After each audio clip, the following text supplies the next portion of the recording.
So there will now be a vote of confidence in my leadership of the Conservative Party.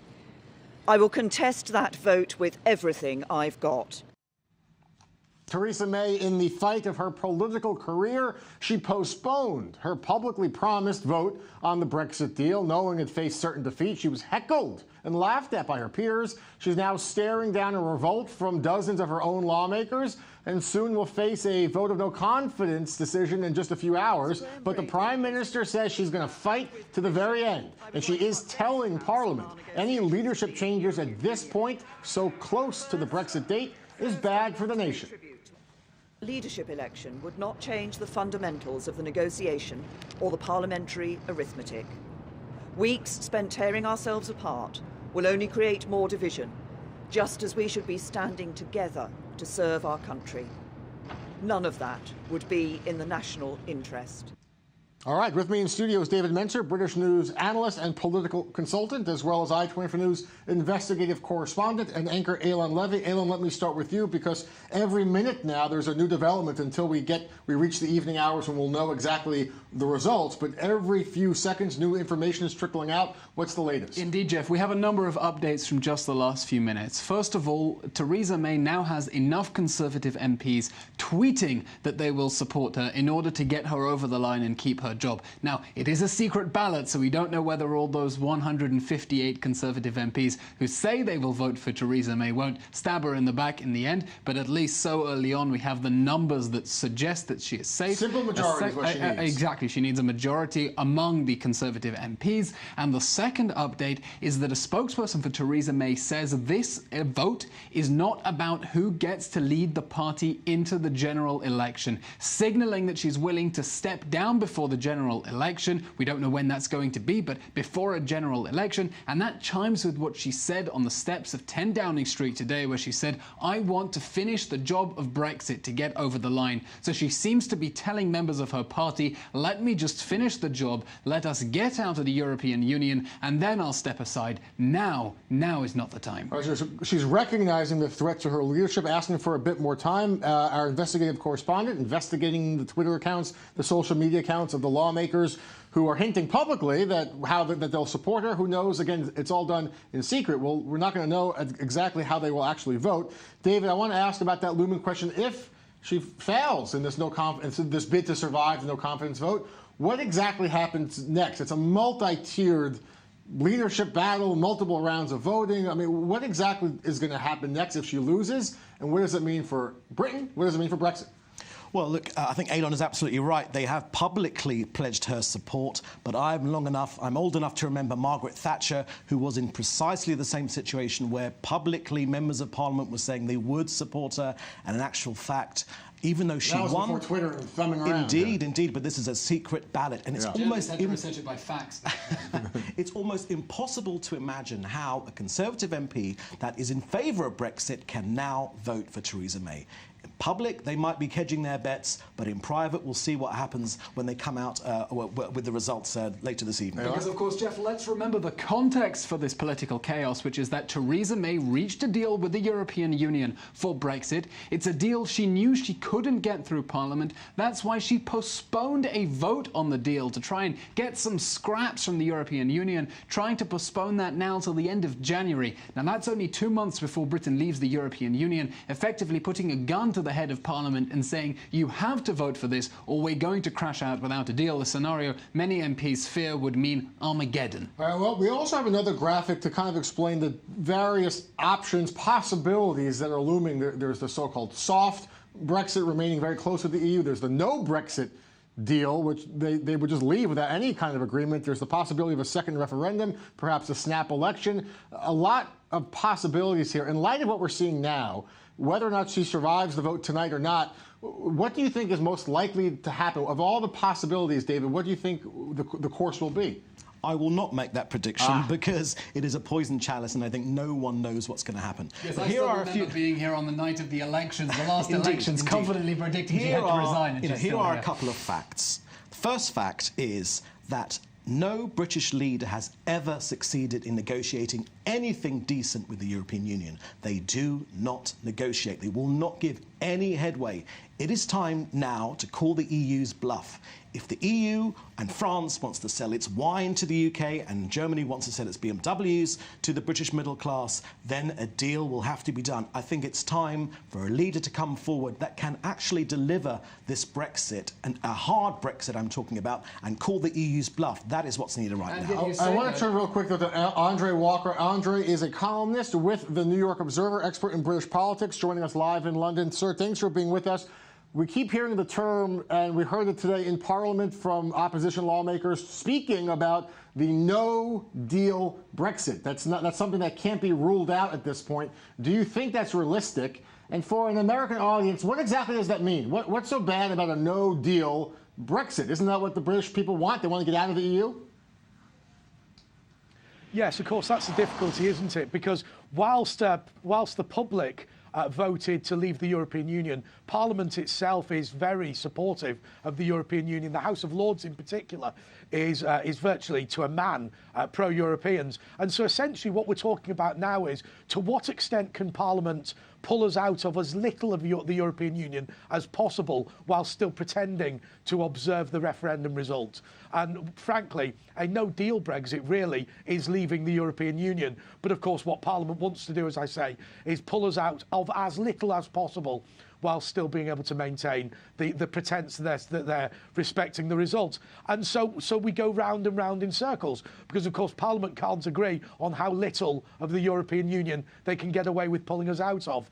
I say, look, let's leave with no deal. Of course, no deal isn't actually a fair phraseology for this, because there are WTO rules that govern how we trade with the rest of Europe, and so those would kick in. Obviously, there are small problems that would exist in terms of customs regulations and literally lorries passing through the port of Dover. But these are pretty minor and pretty easy to deal with. And when you hear the scare stories, it always amazes me, because people talk about the fact that planes won't fly, food won't be delivered, medicine won't come. I mean, this is the United Kingdom. It's ridiculous. And plus, of course, I always make the point, what country gained its independence and then abolished civilian aviation as a result? It's just absolute rubbish. Andre, I want to ask about the timeline. If there is a vote of no confidence, if May has to step down, are we talking about a weeks-long process for a new leader, a month-long process? Could the process itself drag into the Brexit deadline?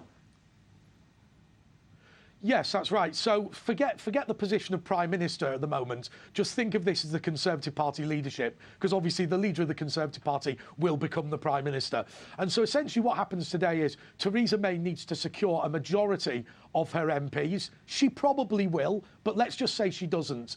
Then what happens is there's a multiple stage process that whittles down to 2 candidates, and then there's a postal ballot of the entire Conservative Party membership, and there's a requirement to do hustings up and down the country. Now, obviously, the multiple stage voting amongst MPs can be truncated, but it's much harder to do it for the full postal ballot of Conservative Party members. There's no timetable set down in the rules particularly, but there is some talk as whether this could be done through the internet, by email or voting online, and whether all of those public hustings have to take place. Maybe there could just be one, broadcast. I don't know. Yeah. But, look, it could take months, but it would certainly take weeks. Definitely. All right. Whatever question you ask when it comes to either the future with tonight's vote or Brexit in general, every question has 5 other possible questions. All right. Thank you so much. I want to get David in here with Andre.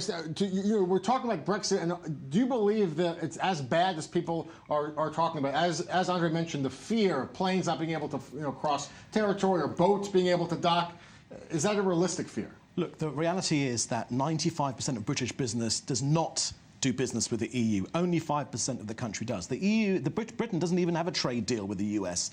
It would be a small adjustment, because the EU does. I believe it would be a small adjustment. This is an elongation of what's called Project Fear, and I think now, at this point in the negotiations, at this point of where we are in this Brexit cycle, it's time for a new leader that will bite the bullet and actually say to the EU, you know what, you're not playing ball with me, you're not doing a decent deal with me, we are going it alone. And you will see how the EU will think to themselves, you know what, we need Britain as a trading partner more than they need us, actually. Jeff, and that's what needs to happen. Provide some context, because we have two guests here who are suggesting the prospect of a no-deal Brexit or a hard Brexit will all be hunky-dory and anything else is Project Fear. This is a slogan that has been used by people who support a hard Brexit to allay the concerns of people who are worried that changing overnight the legal infrastructure that has existed in the UK for 40 years is a scare story. Look, when the government is talking about planning for a no-deal Brexit, it's talking about requisitioning the hard shoulder on the highway to make space for lorries, about making sure that it has enough ferries to bring in emergency food, because we don't know what will happen overnight where suddenly the French are entitled, or rather have to introduce customs checks. Britain's expected to do the same. It's a matter of legal confusion and chaos, because the laws that have underpinned the UK for the last 40 years would suddenly change overnight. No one, you know, if you support Brexit, then people say, yes, those laws have to change. But the idea that that can happen overnight without the government having done the necessary planning, and I think you'll agree the government has not done the necessary planning,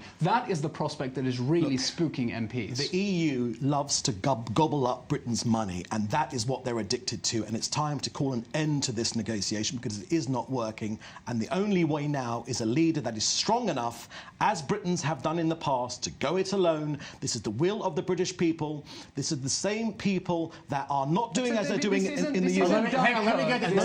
Let me have Andre here, who's still with us in London, I believe, listening to the debate here. You're hearing what David Mencer has to say. Let me get your response. I mean, the will of the people, they made this vote. It was a clear referendum, maybe a surprising result, but it's time to depart from the European Union. Your response to what you're hearing, Andre?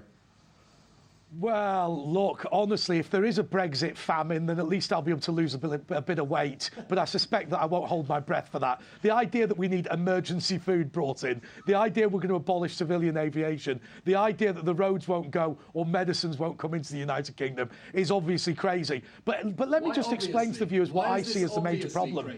Well, I'll tell you what, I will bet you £1,000 that Brexit does not lead to a famine. How about we come back on the show after the 29th of March and I claim... But you're talking about disruptions hang on a second. If you are talking about bringing in emergency food, that's because there's a famine. Right, now let me explain the problem here that has existed right from the outset. Effectively, Theresa May agreed to a two-stage process in the deal with the European Union. Part number one is negotiating what they call the divorce settlement, and part number two is the ongoing future relationship. And the problem is, what the European Union really wants here is that they want the £39 billion. So, of course, what they've done is they've put that into the withdrawal or divorce agreement without giving us the free trade deal. So the big problem that the UK is in right now is that we've given the UK what they want and we have not received what we want. And that is fundamentally why these talks were doomed right from the outset. All right, Andre, thank you so much. We're running out of time. A very quick last thought, David. So is Britain. David, very quick. Go ahead. Look, I think you can contrast what's happening in France with what's happening in the EU. What's happening in France is people are upset, life is too expensive, life is uncertain. They have taken to the streets a terrible coalition of fascists on one side and communists on the other side, smashing up one of the most beautiful cities in the world like Paris.